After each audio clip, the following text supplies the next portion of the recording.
Bismillahirrahmanirrahim. Assalamualaikum warahmatullahi wabarakatuh.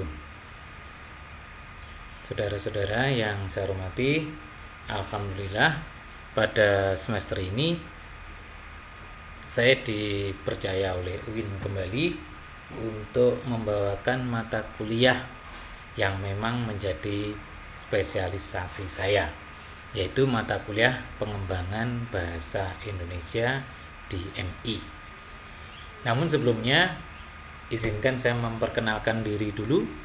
Nama saya Mujani MPD, instansinya di Min 1 Kota Malang.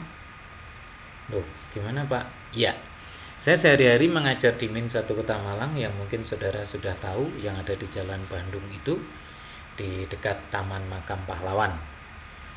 Sudah cukup lama saya di Min 1 Kota Malang itu sejak 1995 sampai sekarang. Kemudian itu alamat kantor, alamat rumahnya, seperti itu.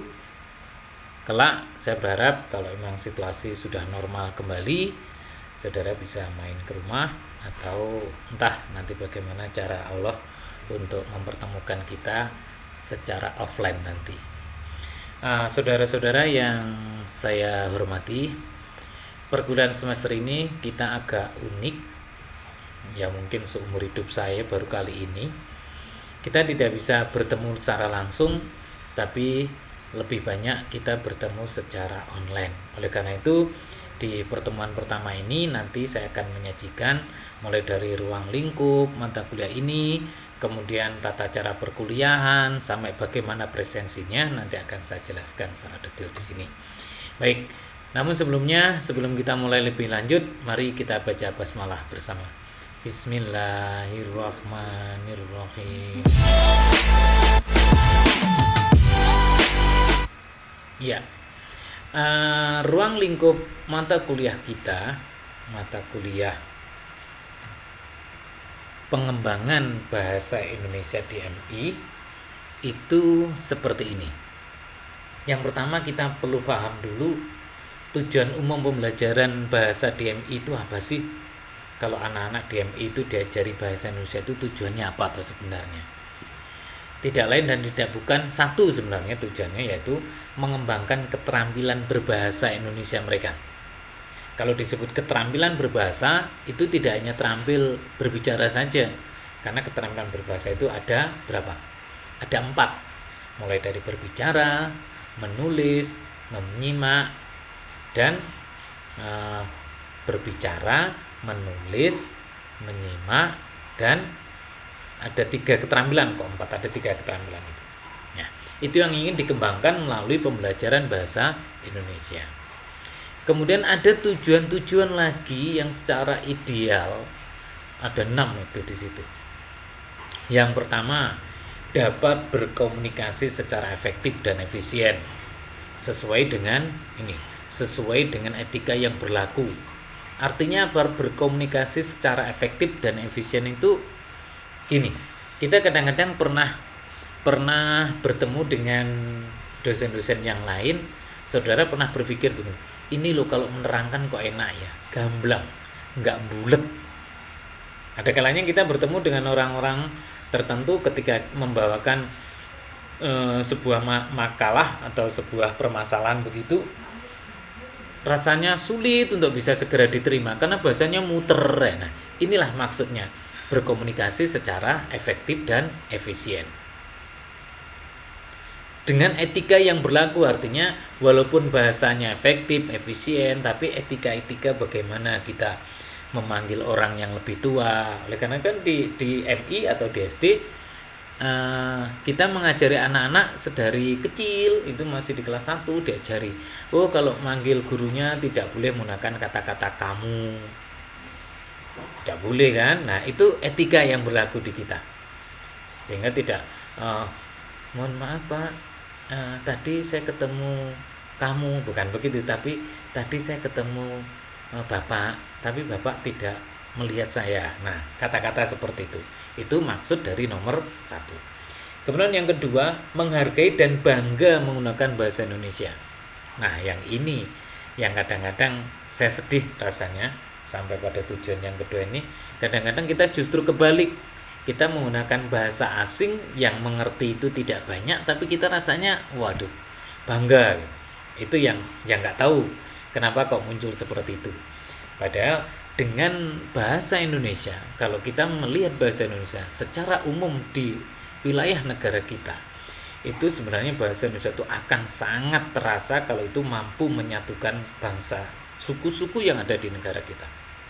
Maksudnya bagaimana? Contoh, kita orang Jawa berpergian ke Papua misalnya. Kita di sana tanpa mengerti bahasa daerahnya sana, tapi kita langsung menggunakan bahasa Indonesia. Hampir dapat dipastikan mereka akan bisa mengerti dengan baik. Nah, berbeda dengan negara-negara lain. Kadang-kadang dalam sebuah negara dengan bahasa negaranya mereka sendiri, kadang-kadang mereka belum bisa menguasai dengan baik. Kemudian yang ketiga, tujuannya memahami bahasa Indonesia dan menggunakannya dengan tepat dan kreatif. Dengan tepat dan kreatif. Jadi ada unsur kreatifnya. Karena biasanya ini nomor 3 ini muncul ketika misalnya begini. Kita ingin menyampaikan sebuah permasalahan kepada guru. Tapi kalau permasalahan itu nanti kita sampaikan dengan apa adanya, pasti nanti reaksinya akan negatif. Nah, disitulah unsur kreatif kita berbahasa, menggunakan bahasa itu bisa dimunculkan dengan cara-cara tertentu, dengan pemilihan kata-kata tertentu. Ternyata nanti bisa jadi orang yang kita sampaikan permasalahan itu tidak akan marah-marah sekali. Nah, itu yang maksudnya kreatif. Kemudian yang keempat, menggunakan bahasa Indonesia untuk meningkatkan kemampuan intelektual dan kematangan emosional dan sosial. Menggunakan bahasa Indonesia untuk meningkatkan kemampuan intelektual. Artinya apa? Kita menggunakan bahasa itu untuk mencari ilmu. Untuk mencari ilmu itu meningkatkan kemampuan intelektual kita. Terus kita untuk belajar menggunakan bahasa Indonesia itu memilih kata-kata yang menandakan bahwa itu secara emosi itu kita sudah matang, sudah tidak gampangan marah. Kita bisa memilih kata-kata tertentu yang menyejukkan, kata-kata tertentu yang tidak menyinggung perasaan masyarakat. Saudara-saudara, akhir-akhir ini kan hanya karena kalimat yang diunggah dalam media sosial yang konon katanya bisa menyinggung perasaan orang-orang tertentu, itu kan bisa dipidanakan loh. Nah, sama, di sini tujuan pembelajaran bahasa Indonesia untuk menggunakan bahasa Indonesia meningkatkan kemampuan intelektual serta kematangan emosional dan sosial, sehingga mereka berbahasanya nanti lambat laun bahasanya akan semakin baik menghargai. Kemudian yang kelima, menikmati dan memanfaatkan karya sastra. Apa maksudnya? Dengan kita bisa menggunakan bahasa Indonesia dengan baik, kita bisa membaca karya sastra orang-orang terkenal, dan kita juga bisa memperluas wawasan kita, budi pekerti kita. Bahkan dalam karya-karya tertentu kita bisa meningkatkan ilmu agama kita, bisa meningkatkan ketakwaan kita kepada Allah. Itu juga dengan memanfaatkan bahasa Indonesia. Kemudian yang keenam, menghargai dan membanggakan sastra Indonesia sebagai khasanah budaya dan intelektual manusia Indonesia. Kita harus bangga dengan karya sastra Indonesia. Kalau disebut karya sastra, belum tentu loh yang sifatnya buku tebal, belum. Mungkin karya-karya cerpen, mungkin karya-karya kalimat-kalimat kreatif yang menghiasi kaos-kaos yang ada di negara kita. Itu kan juga sudah sastra kan? Sudah bisa ungkapan pilihan kata-katanya enak, pilihan kata-katanya bisa menggugah. Itu juga mampu membuat kita itu bangga dengan bahasa Indonesia. Sampai di sini masih bisa dipahami? Nanti kalau belum bisa memahami, tulis di kolom komentar ya. Berikutnya, ruang lingkup berikutnya. Pengembangan bahasa Indonesia di MI menyangkut 3 hal besar. Yang pertama, bahasa Indonesia itu sendiri, kemudian sastra Indonesia, dan kemudian pengembangan penggunaan bahasa Indonesia. Pengembangan penggunaan bahasanya tadi, sastranya tadi sudah diungkap, kemudian pengembangan penggunaannya.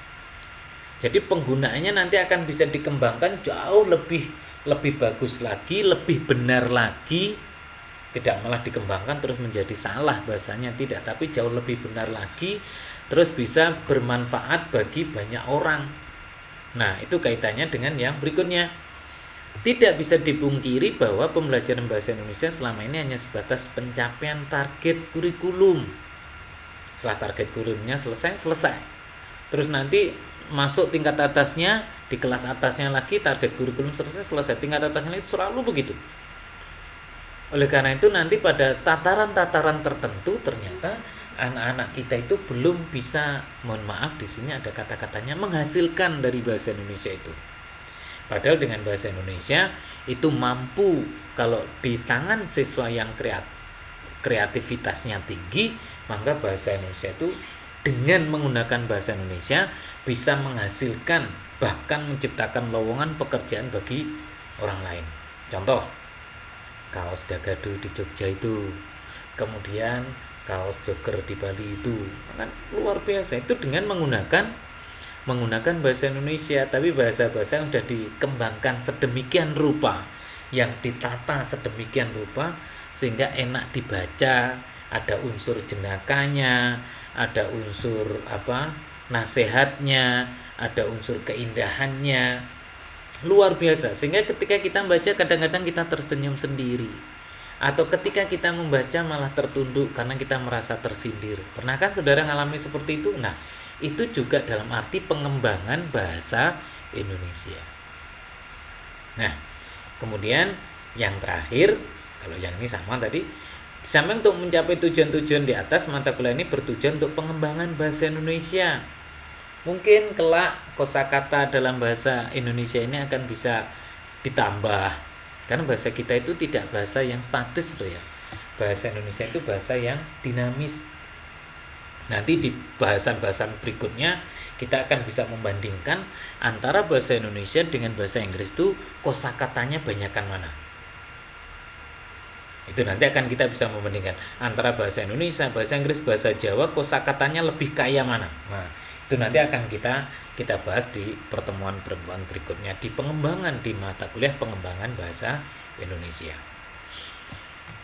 Nah, kemudian perkuliahan. Nah, kebijakan perkuliahan, saudara-saudara yang saya hormati, perkuliahan kita mungkin sampai akhir semester nanti akan lebih didominasi perkuliahan secara online. Online di sini bisa jadi seperti yang kedua, nanti tatap muka, atau online saudara mengakses apa yang sudah saya sampaikan, yang jelas secara online. Kemudian yang kedua, tatap muka secara online hanya bisa saya lakukan bila saudara-saudara setuju. Loh, kenapa kok perlu persetujuan? Nah, iya, kalau saya kuliah mengadakan misalnya pakai Zoom meeting, saya sudah share alamatnya ke saudara, ternyata nanti yang bergabung hanya 10 anak atau 5 orang gitu aja, saya rugi. Ya, karena itu sepakat perkuliahannya online, terus kapan, jam berapa kita tentukan dulu.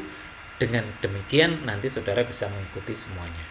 Namun sebenarnya perkuliahan secara online dengan yang seperti ini bedanya hanya di komunikasinya aja. Kalau seperti ini kebanyakan searah, karena saya yang banyak ngomong, saudara hanya mendengarkan saja. Walaupun sebenarnya saudara bisa menulis di kolom komentar pertanyaan-pertanyaan yang nanti tentunya saya tidak bisa langsung menjawab, nanti akan ada jeda waktu untuk menjawab. Itu. Kemudian yang ketiga, materi perkuliahan ini nanti akan saya selalu upload di Google Classroom, yang saya berharap saudara segera masuk ke kelas. Di situ kode-kodenya sudah saya titipkan.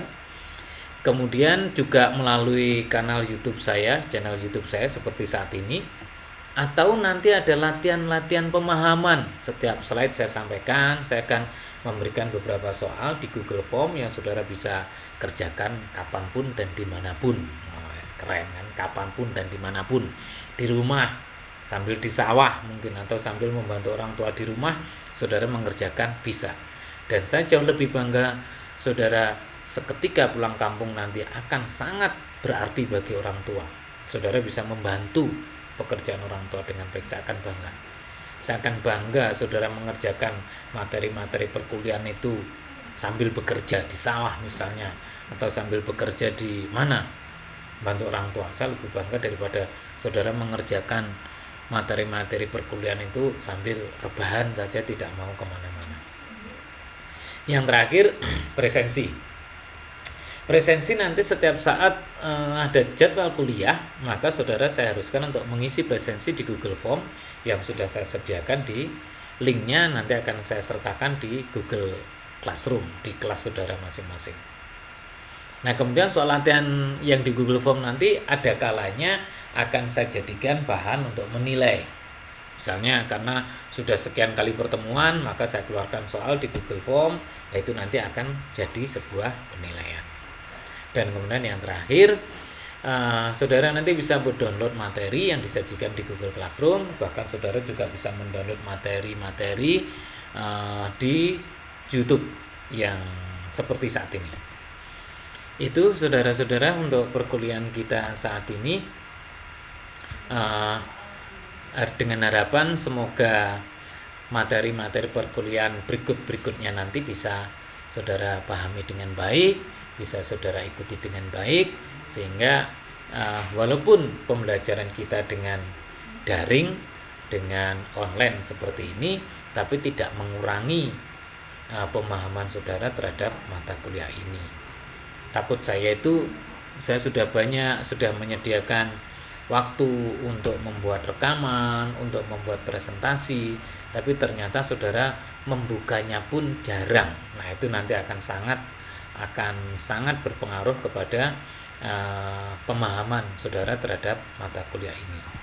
Sehingga pesan yang terakhir, rajin-rajinlah membuka kelas, dibuka materinya, dibaca lagi. Nah, mahasiswa mestinya kan jauh lebih mengerti. Wong di tingkat anak-anak di MI aja sudah seperti ini. Jadi saudara cara belajarnya harus sama seperti yang ada di sekolah-sekolah lain. Baik, demikian materi pembuka perkuliahan kita pada kesempatan hari ini. Kalau ada hal yang kurang berkenan, saya mohon maaf. Kalau ada pertanyaan-pertanyaan, silakan saudara bisa tuliskan di kolom komentar. Jangan lupa like, share, and subscribe dari channel saya ini. Demikian, terima kasih. Assalamualaikum warahmatullahi wabarakatuh.